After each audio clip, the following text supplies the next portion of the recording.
forming of a military coalition to suppress or retaliate the Democratic People's Republic of Korea, we have to disagree, thinking that it feels to be a very hasty action in a situation that doesn't require haste.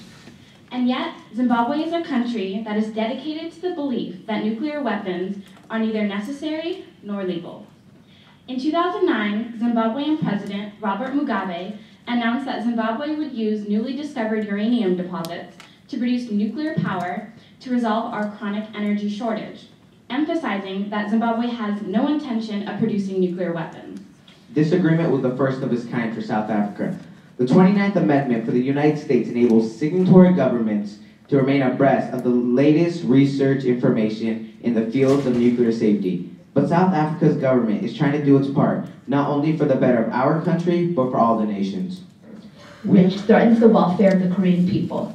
These decreasing diplomatic relations with Korea and restrictions on our ports has greatly affected the livelihood of our citizens.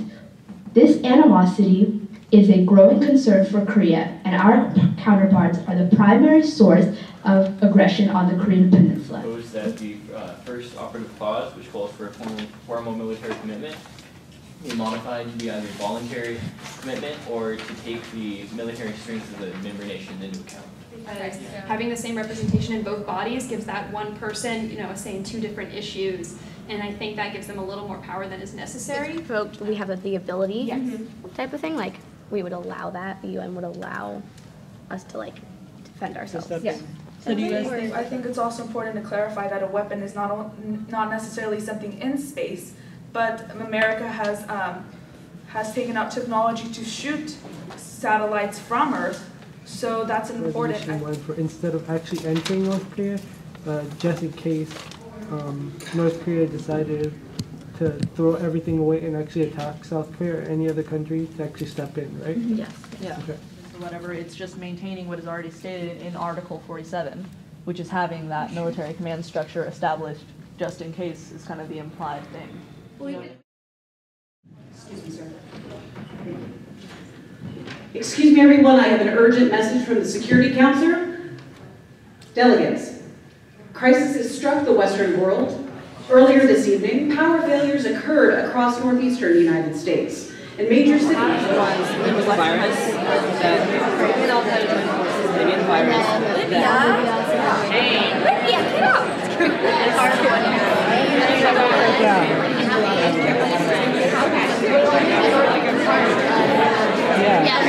So the United States. But that has any sort of physical aggression. So the military. This world. Attention, delegates. The United States has responded to the cyber attack. We need to do something Libya has some military. That's physically impossible.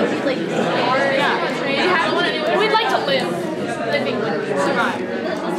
And we want your current government to stay. Yeah, we would really like that. You'd like us. Exporter of natural gas. Well, what we're saying is that we can consist on our own. You guys can fight it out if you want. Since Russia was. Group 2, discussing the resolution 1. First off, we want to delete operatives 2 and 3. Second off, revises operative 1 by replacing military with diplomatic and deter North Korean aggression with promote reduced tensions in the Korean Peninsula. We would like to understand why you want 7 days notice before a launch. Are you planning on doing something within that 7-day window? Are you going to look at what's being launched? Are you going to review it? We just want to know why you want it. Well, the bulk of our amendment is for the proposition at the meeting of a UN Committee of Peaceful Use of Outer Space. That way we can sanction anything that is going to go into orbit, and we can regulate and know what is in orbit at all times. But the additional notice 7 days prior serves a bit like a birthday notification on Facebook. Did you know your friend's birthday? Probably. Did it help you to get reminded? That way you could buy them cupcakes? Yes. You know what I mean? And something like a Rotary Model UN has really struck a chord in me. The idea that you can take, you can invite kids from high schools in San Diego who may have known nothing about what's happening in the world, what's happening in Libya, what's happening in North Korea, what's happening in Iran, Uganda. You can just name the countries any way you like. And these kids, well, say kids, but they're young people in many cases. They're 14, 15, and within a matter of 2 months, they come here and they're able to give a very good description of the country, its politics, its what the economy is about, and what its stance is in the United Nations on particular issues. And not only that, but they're able to know who they have as allies, either in the region or in the world. And this year, for example, they tackled a crisis which involved Libya, it involved Al-Qaeda, it involved Iran, and it involved NATO and the US. And they just took to that like ducks to water and came up with a solution which, if it happened in the real life, you'd say, wow, that's a pretty good compromise.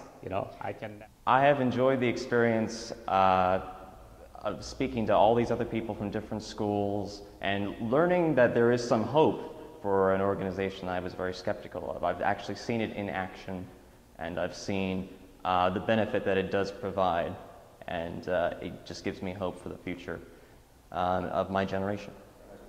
I think it really builds bridges. I think that it really does help connect people together, people from different backgrounds, different cultures, but we still realize that we have one thing in common, and that's humanity. And there's nothing barring us from each other. We can talk to each other and discuss our differences and still be friends.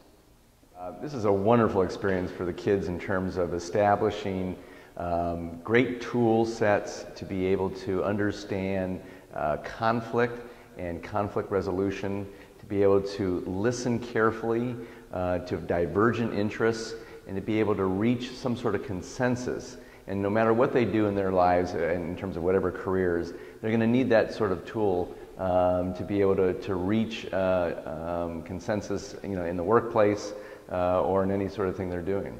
I think it has allowed them to be more attentive to international and world affairs, where I think teenagers growing up, certainly in today's day and age, are very much myopic in many respects in their own schools, in their own communities or so, and they usually don't know what's going on and or the dynamics of different cultural beliefs and values as how that relates to their own or to others in the country. So I think it's really broadened their scope in terms of their international perspective.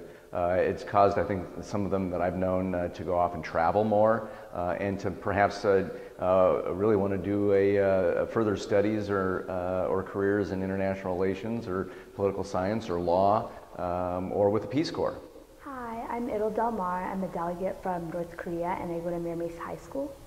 Well, I'm really interested in studying political science and working in the UN, hopefully. So coming together and seeing other students that have that same interest is really interesting, and having everyone decide what they want to do, what country they're going to work on, is something that is really beneficial. My name is Justin Scott Douglas, and I'm a delegate from Nigeria, and my school is Oceanside High School.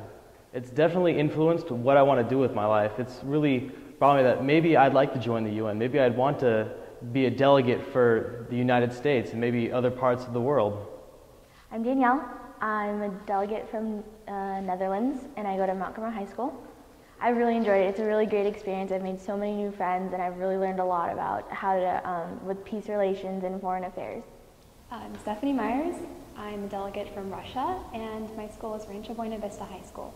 I have definitely enjoyed it so far. It's been a great experience to be able to learn not only about the country I represent, but also about the other countries attending the conference and the students behind the countries.